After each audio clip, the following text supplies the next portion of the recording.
mbokk yi asalaamaaleykum ñu ngi leen di sant bu baax di leen gërëm rafetlu ànd beeg ñun ci ITV ñeent fukki simili ak juróom moo tegu ci juróom benn waxtu bi simili leen ci xabaaru marax la ca gën a fës tey àdduna wërngal këpp di màggal bés bu ñu jagleel xeex sida waaye seetlu gi mooy atub 2017 jàpp 2018 wàllante gi diggante yaay ak doom dafa yokk ba jéggi dayoo ci téeméer boo jël fukk yi kon ñoo ci daal di amee loolay tax ba kuréel gi xeex sida ci réew mi ak jëwriñ gu ñu dénk wàllu jigéen ñi ak njaboot gi taxaw teem gi loolee mën a jóg ci Sénégal. juróom-ñaar fukki at ak juróom caaroy 44 ni ki tey kon lañ ko daal di màggal ñoom ñi tàlloon seen bakkan ngir réewum France la ñuy laaj ba tey ji kon jotagunu ci dina jafe lool ñu daal di ci jotee bu nu sukkandikoo ci kàdduk Marie Boiré moom moo yor kàdduk juriste yi nga xam ne ñoo nekk fii ci biir réew Afrique yi ay kàddam leen ko dégg nu mu gën a yaatoo ci biir xabaar yi. njëkkum courant bi kon yokku ni ki tey kon la dogal bi sax niñ ko tàmbalee jëfee ci Sénégal njiital Sénélec di Pape Demba bi tey di dalal xelu askan wi nee na kon courant gi coupé di dëkkee kon coupé suba ngoon guddeeg bëccëg jeex na ci réew mi donte kon yokku gi am na moom moo doonoon tey ganug Mamadou Ibra Kane dinañ ci dikk itam nu mu gën a yaatu ci biir xabaar yi. kon mbokk yi loolu moo gën a fës ci xëtu xabaar yi nes kis ñu di ci bu ci yàlla ñu di ci faram fàccee.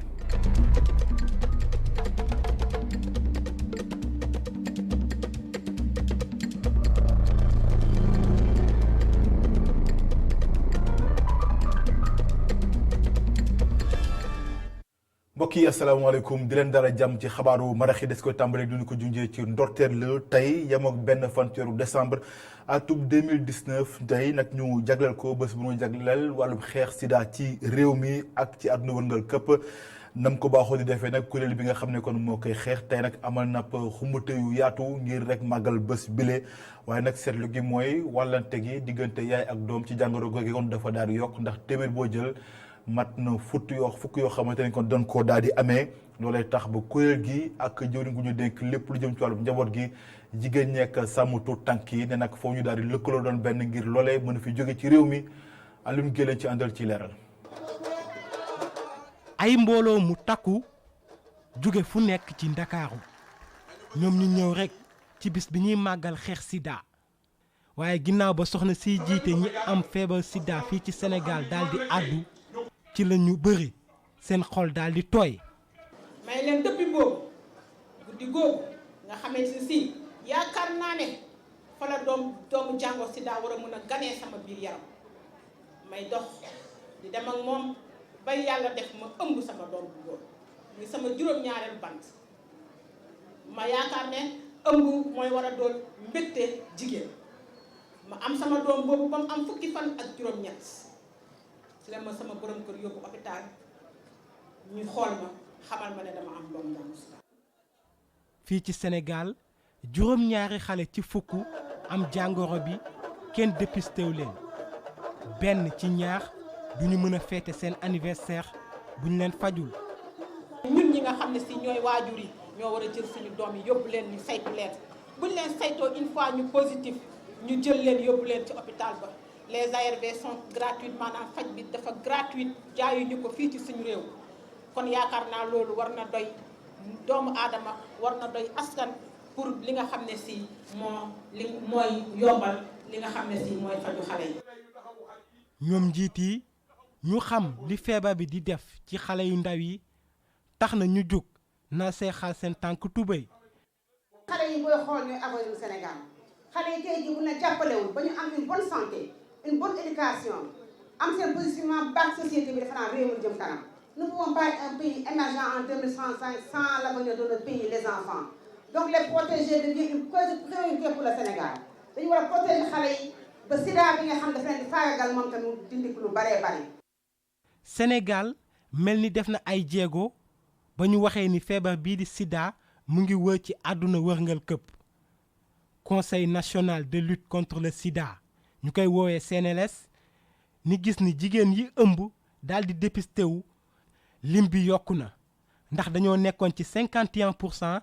tey jile ñu ngi ci 76% loolu mu ngi am ci diggante atum 2017 ak atum 2018 ñu yokk si ni li ñu tuddee antirétroviraux soxna yi nga xamante ni dañoo ëmb ñu bañ ko wàll seen doom lim bi nekkoon ci 53% tey mu ngi ci 64% ci atum 2017 ak 2018.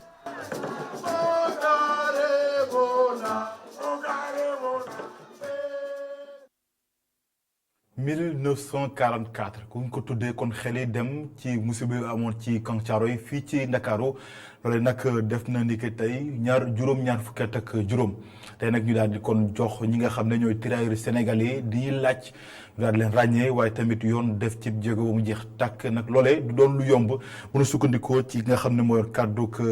kuréel bi ëmb juriste yi nekk ci Afrique lépp di maître Boiré jàpp ne nag loolee naam seen sàkkuteef la waaye nag du doon lu yomb ñu teewli kàddoom moom maître Madi Boiré ci jokkoom ak Alassane Samba Diop. mbir mu doy waar parce que mbir mu doy waar ak bu diis la ak bu difficile. 1944 45 début 45 bi ñuy libéré bi allemand yi xawee daanu.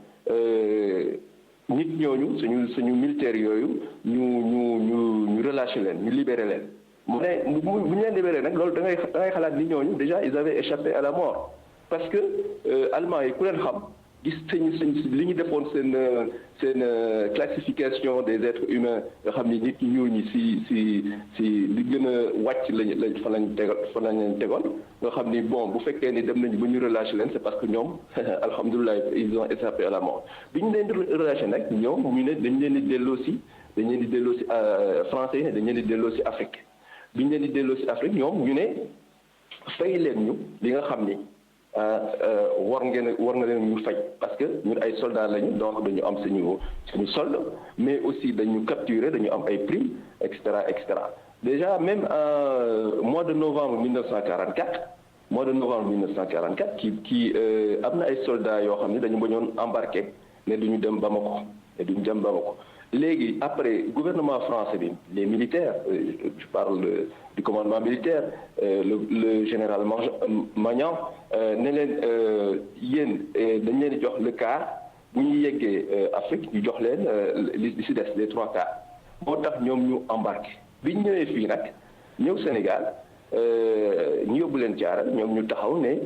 voilà jox leen ñu li nga xam ni moom ngeen ñu waxoon.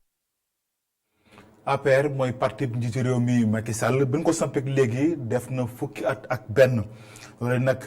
ba mu nekkee ci bopp ñu mbaxtalu kon nguur gi atub 2012 la waaye nag kon lu bëri am na ci soppite waaye te am na itam yokkute yu am solo yoo xamante ne nemeeku nañ ko ci atub 2008 jàpp 2019 lu bëri tamit andi ci am loo xamante ne ni lu neex la ak lu naqari ñu andi ci leeral ak Ibrahima Camara.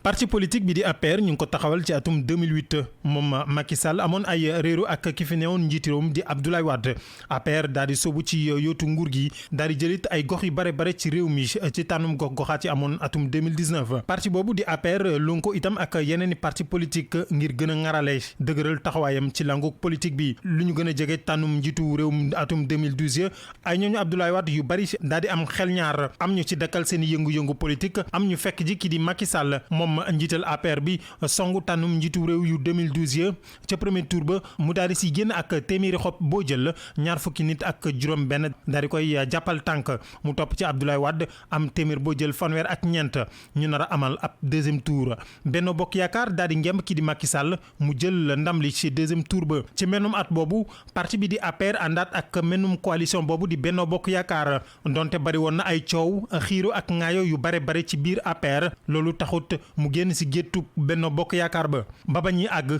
ca tànnum gox-goxaat yi sa atum 2014 Khalifa Sall daal di jëlaat mairie bu Ndakaaru donte waa APR amoon nañu ab mbër muy Aminata Touré mi fi nekkoon njiitu jëwriñ ya ñu nemeeku boobu ba léegi ay kanfoori yu bàyyi ko ci beneen parti politique fekk si ki di Macky Sall ci biir APR waaye itam am ay ponkal yu bokkoon ci APR sos ko sax génn ci parti boobee bokk na ci ki fi newoon jëwriñ di Thierno Alassane Sall atum 2019 Macky Sall daal di jël ndam li sa tànnub njiitu réew ma ba tey ci biir ab coalition bu yaatu mu am ci téeméer boo jël ci ñi sànni woon seeni xob juróom fukki ak juróom-ñett yëpp daal di jàppal tànk kii di Macky Sall ñetteeli mandat bi di woy bu ñuy tere ci biir APR te bëgguñu ko dégg ñu toll ci anakan moo nar a wuuti kii di Macky Sall atum 2024 ak it ñu namm defaraat parti bi di APR gën a dëgëral taxawaayam ci langu politique bi ci mim réew wa Ibrahima Camara jëwriñ gu ñu dénk wàllu biir réew mi kaaraange gi Aly Ngouille Ndiaye ma nga jënoog jamono ji député ci pencum ndaw réew ma dañ koy natal koppar gu mu fas yéene jëfandikoo ci makkaan wu ñu ko dénk atum 2020 natt gi nag toll na ci téeméer ak ñaar fukk ak juróom benn milliard ak lu teg ni ki tey kon ma nga fa ngir rek ne koppar gi ñu ko nattal kon la ko tax a jóg mooy fexe ba wattu askan wi seen wàllu karange ak lépp loo xamante ne tam seen i moomeel la ngir mu mën a ñoŋ ci biir réew mii di Sénégal dana ci dikkaat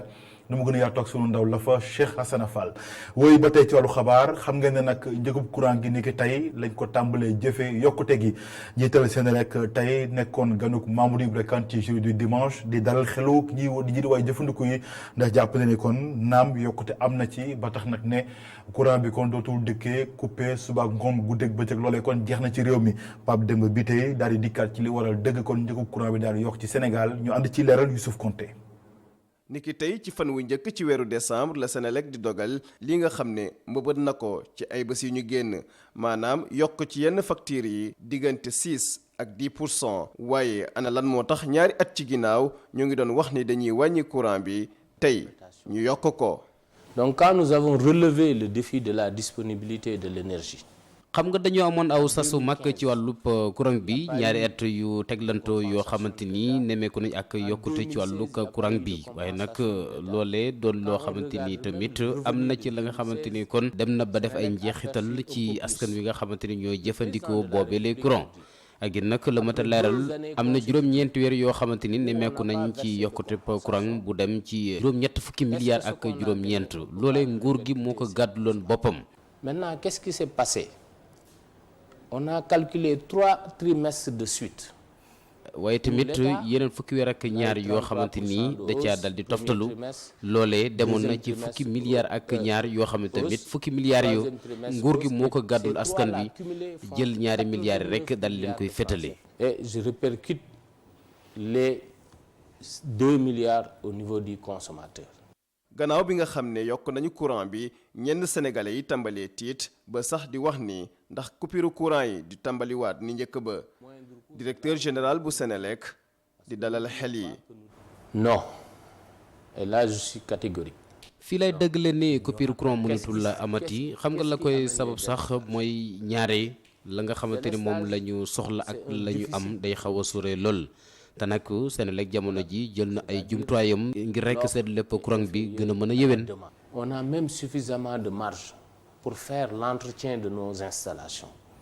ba tey ci mbirum courant bi ñenn ñu bokk ci société civile ak kujje politique yi yaakaar ni dañoo war a privatiser Senelec ndax njëgu courant bi gën a yomb Pape Demba bi tey mi nga xam ne moo jiite kër gi di xamle ni mën naa ne waaye mu ngi ci ànd ak dal. La réforme est envisagée. xam nga ñi gën a say jubbanti yi ci wàllug Senelec waaye nag bu ñu jàpp ne loolee mooy tax njëg yi ci wàllug courant bi daal di wàññeeku. Mais c'est l'arrivée du gaz.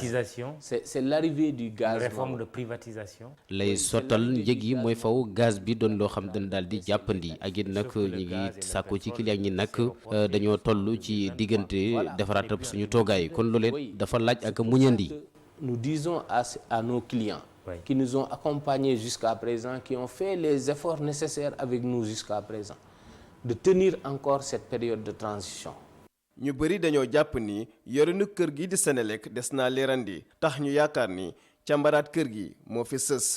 ñu bëri sax waxoon ni moom Pape Demba bi tey moo sakku woon auditu Senelec waaye tey ci jury di dimanche xamle la ni mosul sakku li ni mel te it loolu soxalu ko. Entre 600 et 1200. Youssouf Konté borom tool yi nekk ca zone des Niayes ca Patte d'Oie danoo mer ba fotu ndax nee nañu seenu suuf la ñu bëgg nangu ci ñoom te nag loolee seenu bakkan lañ ci gar duñ ko nangu ba tax ñuy woo njiitu réew mi Macky Sall ngir mu daal ci addu laata làmbaay di ñaaw sunu ndaw la fa banlieue bu Ndakaaru Mamadou Lamine Fati reportage. maraîchers yi nekkee Patte d'Oie mer loolu ci ñi nga xam ne ñoo nekkee ci ONAS ñoom ñu gis ne waa ONAS ñoom dañoo bëgg a jël seen suuf bi rek def ko ay kër te loolu ñoom dañ koy bañ ba tëdd ci suuf. syndicat yi nga xamante ne ñoom ñoo nekk ONAS dafa am benn déclaration bu ñu def di wax ne ñu relever ci ay poñ ci yoo xamante ne bëggoon nañu indi ci ay leeral benn bi nekk na li mu wax ne depuis 2011 la ñu amoon seen arrêté bi beneen bi mu nekk mu wax ne commission bi formé woon nañu fi commission pour ñu ñëw seet si ndax loolu war naa mën a ne wala warta mën a ne beneen bi mu ne fii amul benn problème bi nga xamante ne nekk na fi maanaam amul benn problème boo xamante ne nekk na fi beneen bi mu ne président signé wu fi décret. zone ñaay bi nekkee ci Patte d'Oie zone bi nga xam ne dañ koo aar bu baax a baax loolu tax na ba maraîchers yi dinañ def seen kéemtalaay kattan ngir aar boobu mu bañ fee jóge. si ñun ni ñu ko gisee dafa qualité bon beneen bi mooy li ñu wax ne commission bi créé nañ benn commission pour mu ñëw fii pour seet si ndax war nañ ko fay mën a def wala waruñu ko fay mën a def ñoom ñoo weddi seen bopp parce que bu ñu nee ndax war nañ ko fay mën a def wala waruñu ko fay mën a def waruñu fi woon ñoom def projet. Arona Ndiaye ak yi xaritam ñoom ñu ngi woo président de la république ndax mu àddu ci mbir mi le ndax zone bu ñu nekk nii ñu bañ koo yàq. ñu bëggoon nag président bu ñu déggee bi ñuy def arène bi newoon na fii kenn dootu fi laalati dara si ñaay bi loolu waxoon nañ ko si benn vidéo beneen bi mu dellu siwaat si bi ñuy def prêter serment mu waxaat si wane ne moom moo koy jël boppam en charge waxuma la Ndakaaru waaye Sénégal du nangu ñu laal fi zone humide bu wëlbatiku def décret kon franchement dañuy wax gàcce ngaalaama président si li nga xamante ne defal nañ ko fii di ñaan nag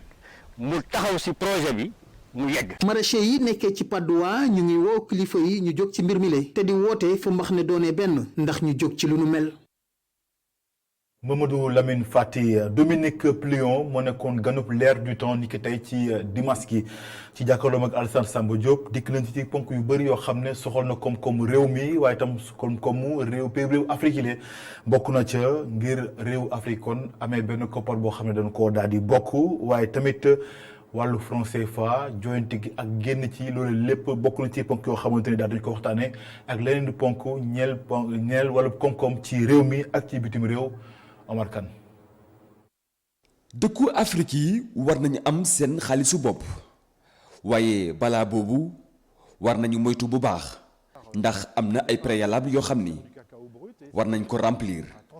loolu di kàdduy économiste bi nga xam ni mooy Dominique Filon. de s'assurer que il y a un minimum de convergence entre les pays. fexe ba dëkk yi am loo xam ni ñoo ko bokk ci domaine yu bëri boo jëlee Europe ci misaal ñoo bokk taux d'intérêt ak rythme de productivité beneen bi mooy waruñu rekk bokk benn banque waaye dañu war a bokk benn politique budgétaire bokk itam politique de l'impôt ak politique industrielle te loolu ñun amuñu ko ci zone euro. Ce que nous n'avons pas en Europe. Et ce qu'il faudrait que nous ayons en Europe, et ce qu'il faudrait que vous mettiez en place ici comme préalable. ab développement industriel goo xam ni war na jaar ci gën a ñoŋal entreprise yu ndaw yi te foofu itam war nañu moytu ndëgg sërëx bi nga xam ni moo nekk ci mondialisation. Il y a un piège à éviter, c'est une trop grande ouverture extérieure si on n'est pas encore prêt à affronter la concurrence internationale. ubbeeku lu ëpp baaxul bu fekkee ni parewoo ngir jàkkaarloo ak concurrence bi dëkk yu bëri nag ñu ngi def erreur di bëgg a exporter li ñuy produire li ñu war a def kay mooy gën a taxawal seen marché intérieur maanaam ci seen biir dëkk su loolu dëgëree nag ñu tàmbali exporter loolu lu ñu war a sóoraale la. Une condition aussi peut-être enfin un élément à prendre en compte dans la politique économique si vous voulez. beneen mbir bi nga xam ne war nañ ko sóoraale mooy banque centrale bi nga xam ni war na soppi doxalinam ba gën a yombal financement bi nga xam ni entreprise yu ndaw yi soxla nañ ko. Je pense que les banques centrales doivent revenir à une politique plus ciblée, à des politiques plus ciblées pour aider. jàpp naa ni banque centrale dafa war a xoolaat ni muy doxalee dañu war a sélectionner xool banque yi nga xam ni ñu ngi financer entreprise yu ndaw yi mu wàññi leen taux bi loolu dina tax ba banque yi sawar leb entreprise yu ndaw yi ak entreprise yi nga xam ni ñu ngi yëngu ci wàllu mbay sàmm ak li ni mel. Eh bien le taux de refinancement sera plus favorable, d'accord? Et si c'est un crédit à un secteur qui est jugé moins prioritaire, ça sera par exemple le taux du marché. Dominique Filon di woo dëkku Afrique yi ak institution financière yi ci ñu waajal ci digitalisation économique bi nga xam ni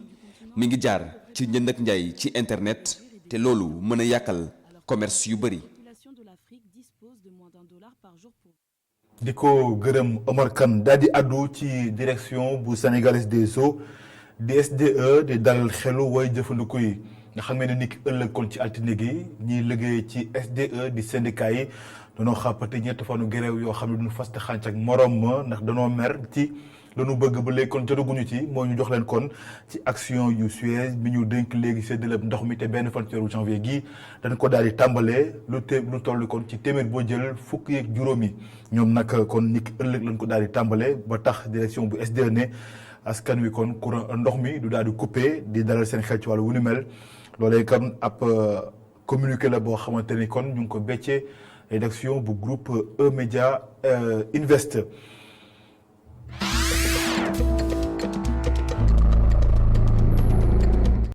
laajum bitim réew dañ ci ànd ak ci leeral Mame Abdou Gaye Kassé.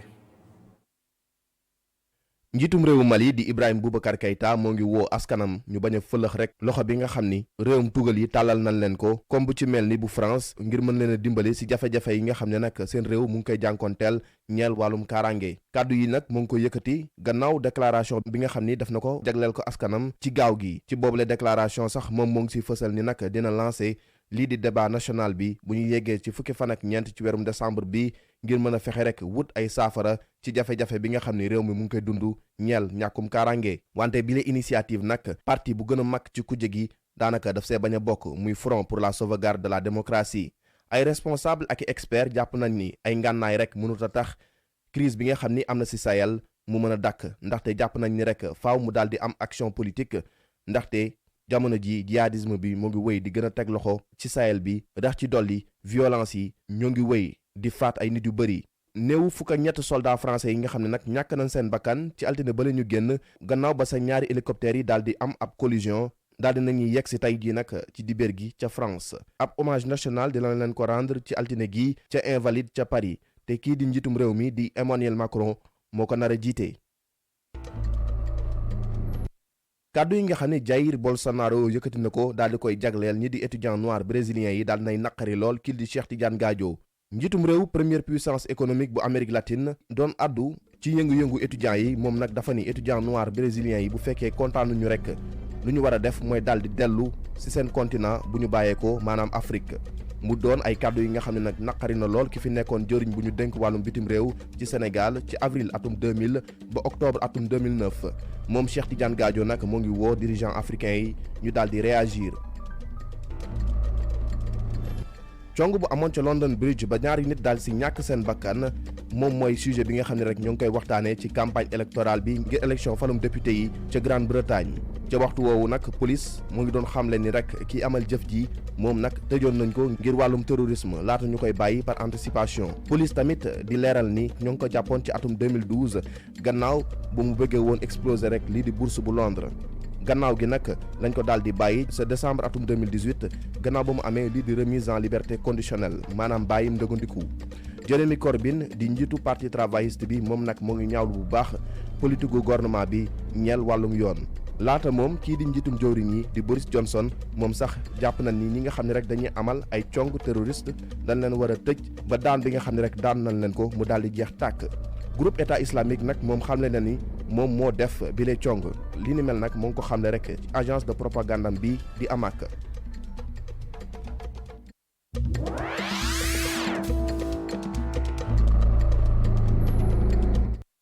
kon mbokk yi loolee moo laf laaj xabaaru maraxi sant leen bu baax gërëm leen ci ànd beeg ñun ci ITV gërëm ñëpp ñi jàpp ci xabaar yi ba mu daal di yemb rédaction bi jox leen dox daje juróom-ñaari waxtu bu tegalee ñeent fukki simili ak juróom ci xabaar yi ci yaatal ci kàllaama tubaab ak aadama Anoushka Ba ma jox leen dox daje minuit ci jukki xabaar yi feeg boobu ngeen wéy di ànd suñuy programme ci ITV ndax mbiri ngi ci jërë ngeen jëf.